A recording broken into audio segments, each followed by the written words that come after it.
As the international break rolls on, fans are turning their attention away from the pitch and back towards what's happening behind the scenes at Celtic.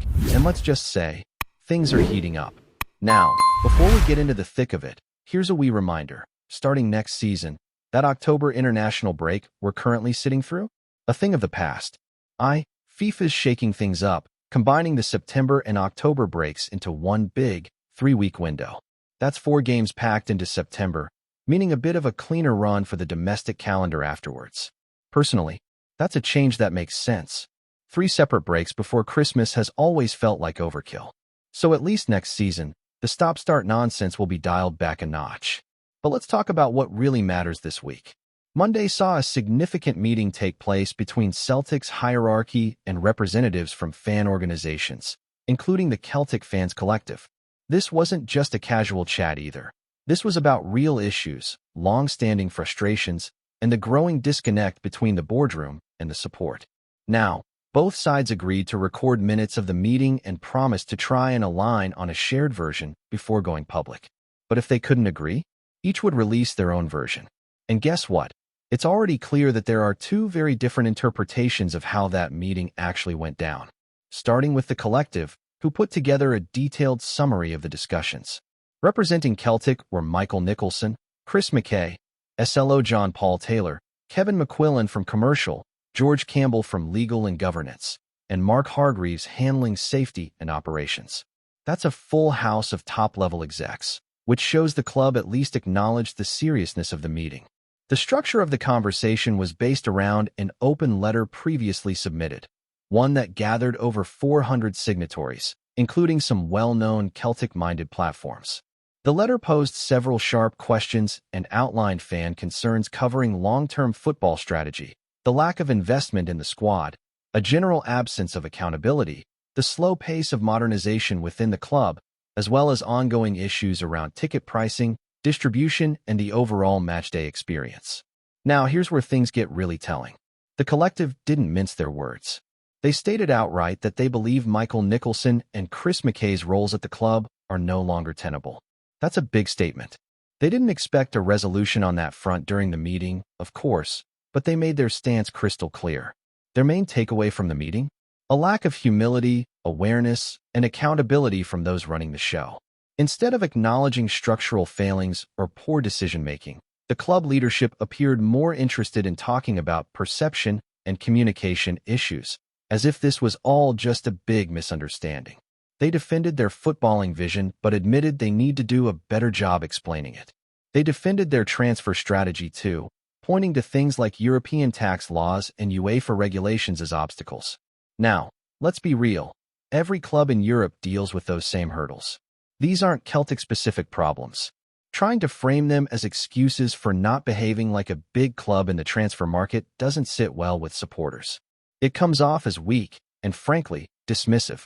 Interestingly, the club revealed that when it comes to certain transfers, there are thresholds where the board must directly approve higher spending. Emails are sent to the board for authorization in those cases. That in itself tells a story, a very corporate, hands-on approach that arguably strangles any sense of agility in the market. When pressed on accountability, the club outright rejected the question's premise, pointing instead to vague internal reviews and the experience of long-standing non-executive directors. Again, not exactly the sort of transparency fans are looking for. Then there's the allegation that a senior club figure briefed against Brendan Rodgers to the Scottish press. According to Michael Nicholson, that matter is closed after a discussion between the board and the manager. No further explanation given. No clarity. Just closed. All in all, the collective left that meeting deeply frustrated. They felt the club refused to meaningfully engage on leadership, governance, or structural reform. Their summary ended by reinforcing their belief that urgent change is needed, and that Monday's meeting only reinforced that point. Not just ineffective, but counterproductive. Now contrast that with Celtic's own version of events, which dropped the following evening. The club's tone was noticeably more upbeat. They framed the meeting as productive and positive, and said they intend to publish full minutes, if an agreement with the collective can be reached.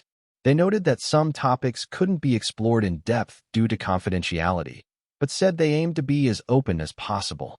The club highlighted a few concrete outcomes. They pledged to involve supporters in future discussions with Police Scotland regarding the Firehurst report. That's the inquiry linked to fan safety and treatment by law enforcement. There's talk of a new safe standing working group, although the collective didn't mention that in their own summary. Another sign that these accounts are diverging. And the club expressed willingness to continue these meetings moving forward. Now, here's the rub. Ongoing dialogue is great, but only if it leads somewhere. The worry is that these meetings become box-ticking exercises. If fans come away feeling ignored or patronized, what's the point? Monday's meeting, as described by the collective, sounded less like progress and more like a live-action rerun of the club's tone-deaf Saturday night statements. Detached, defensive, and ultimately doing more harm than good. There's a real danger here. The people at the top of Celtic Football Club appear to be completely out of step with how supporters are feeling. They seem to believe everything is ticking along nicely. Despite the club going backwards in Europe, despite the stadium looking increasingly tired, and despite continuing to operate like it's still the early 2000s. It's a staggering level of self-belief, or maybe just willful ignorance. What's even more frustrating is the sense that they're underestimating the strength of feeling among the support. There's this assumption, maybe, that the noise will die down, that the anger will pass. But all signs suggest the opposite. The collective isn't going anywhere, and if anything, Monday's meeting may just harden their resolve. So what happens next? That's the big question. If this really was a tipping point, what kind of action are we going to see?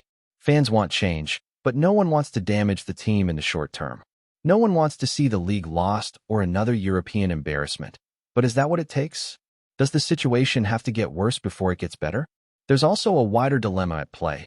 How do you protest effectively without hurting the thing you love? Some are calling for a merchandise boycott, and honestly, that could be a powerful move. It hits the club's bottom line without affecting the players. It's peaceful, it's targeted, and if it's well organized, it sends a clear message that supporters won't just sit quietly while the club is being mismanaged. Beyond the fallout of Monday's meeting, there's another layer of frustration bubbling under the surface, and that's the sense that even when Celtic do try to present solutions, they seem to miss the point entirely. Case in point, the club has just posted a job advert for a brand new head of business operations role, supposedly aimed at improving the relationship between the club and its supporters. At first glance, that might sound like a step in the right direction. A new face, a new structure, maybe a sign that they're listening. But when you dig a little deeper into what the job actually involves, it's hard not to feel like it's just more window dressing. The posting itself was spotted online earlier this week, quietly dropped onto an Edinburgh-based recruitment site. And while there's plenty of corporate jargon about world-class supporter service and continuous improvement initiatives, the nuts and bolts of the role tell a different story. This is someone who'll be managing the commercial side of things, overseeing retail outlets, online stores, ticketing operations, hospitality, stadium tours, non-match day events. In other words, this is a business job, a customer experience job, not a supporter-focused one, not in the way that fans are crying out for. And that's the issue, isn't it? Because while there's nothing inherently wrong with improving stadium tours or polishing up the club shop, it has absolutely nothing to do with the core complaints that fans have been voicing for months now. This role won't influence football strategy. It won't touch the recruitment model. It won't improve transparency from the board, or bring about structural reform, or help modernize the internal workings of the club. It's essentially a retail and hospitality gig, dressed up as supporter engagement. And in that sense, it feels like another attempt to create the illusion of progress without tackling the root causes of discontent. It's the same story we've seen too many times, the club doing just enough to look like they're acting, without actually making any meaningful change. It's performative, it's shallow, and it leaves fans feeling insulted. Because the reality is, Celtic's problems aren't going to be fixed by revamping the e-commerce platform or making the pie queues shorter on match days. The problems run much deeper, into the heart of how the club is run, how decisions are made, and how disconnected the board has become from the values of the support. And this disconnect isn't just a vague feeling either, it's visible. You can see it in the condition of the stadium. Fans have been complaining for over a year now about how Celtic Park is being allowed to decline. From broken fixtures to tired interiors, rusting exterior panels, and outdated facilities, The place is starting to look more like a museum than a modern football arena. For a club of Celtic size and stature, that's just not good enough. The lack of visible investment on that front only adds fuel to the fire, especially when fans are shelling out serious money for season tickets, away trips, European campaigns, and merchandise. Where's the return on that loyalty?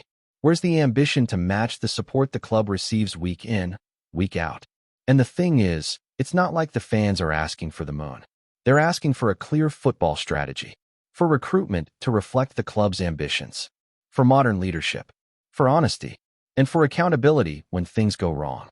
Instead, they're getting vague platitudes about being open to dialogue, job adverts that miss the mark, and closed-door reviews that never seem to produce real answers. Take the football side of things. We've seen, in the space of just 6 months, Celtic go from competing in the Champions League knockouts to struggling in the Europa League group stages. That doesn't just happen by accident. That's the result of poor planning, short-term thinking, and a refusal to adapt. And yet the people responsible seem convinced that they're doing a fine job. There's no appetite for reflection, no admission of mistakes, just spin and deflection. You get the sense that those at the top are so wrapped up in their own version of events that they can't even see the cracks forming around them. Or worse, they see them and just don't care. And that's where the fans come in, because if the board won't hold themselves to account, then it falls to the supporters to do it. That's what makes this moment so important. It's not just about what was said in that meeting. It's about what comes next. All eyes are now on the Celtic fans collective. They've made it clear that they see the current leadership as part of the problem, not the solution. And if that's the case, then it's time to start turning words into action. We know there's a meeting scheduled next week in Glasgow, and that could be pivotal. It's a chance to lay out a roadmap, to move beyond statements, and start coordinating real pressure. Because the longer this drags on without a meaningful response from the club, the more supporters will start to ask tough questions. Like, are the club just stringing us along? Are they betting on this whole thing losing momentum? And if so, are we willing to let that happen? Before we proceed, subscribe to our channel and enable notifications to receive all exclusive news about Celtic FC. Don't miss any details about your favorite team. It's extremely important for Celtic FC fans. There's a growing whisper around Glasgow's East End, and it's one that could stir up both excitement and curiosity among the Celtic faithful. Word on the street, and in more than a few pubs across the city, is that Jamie McGrath, the dynamic Irish midfielder known for his flair and vision, is on his way to Celtic Park. A surprise move? Perhaps. But in Scottish football, surprises are often the spark that reignites the fire. McGrath, who's carved out a name for himself as one of the most technically gifted players in the league, has long been admired for his composure on the ball and knack for unlocking stubborn defenses. Now, if the rumors hold true, Brendan Rodgers may have just secured a creative spark plug for a Celtic side eager to keep their domestic dominance burning while reigniting their European ambitions. The whispers began late last night, when sharp-eyed supporters spotted McGrath's agent leaving Parkhead. Soon after, social media lit up like a Christmas tree. Screenshots, flight trackers, even grainy photos of a figure believed to be McGrath at Glasgow Airport. Nothing official yet from the club, of course, but the air around Celtic Park feels charged, as though something is brewing behind those famous green gates. For fans, the potential signing ticks all the right boxes. McGrath's ability to drift between lines, thread impossible passes, and deliver from set pieces could give Celtic the kind of attacking variety that's sometimes been missing in tight fixtures. And let's not forget his work rate, the kind of relentless energy that fits perfectly within the club's tradition of fast, attacking football. But there's more to this story than football alone. McGrath's move, if confirmed, would carry a certain poetic weight, an Irish international donning the green and white hoops, following in the footsteps of so many before him. It's a connection that resonates deeply with Celtic's history and identity. For now, it remains a rumor, a tantalizing one that has fans refreshing their feeds by the minute. Whether it's all smoke or the start of something real, one thing is certain. If Jamie McGrath walks out at Celtic Park, the boys might just have found the creativity they've been craving. Hello, fan. Don't forget to like and subscribe to the channel, as it means a lot to Celtic FC. Also, share your opinion about the news in the comments below. See you in the next video.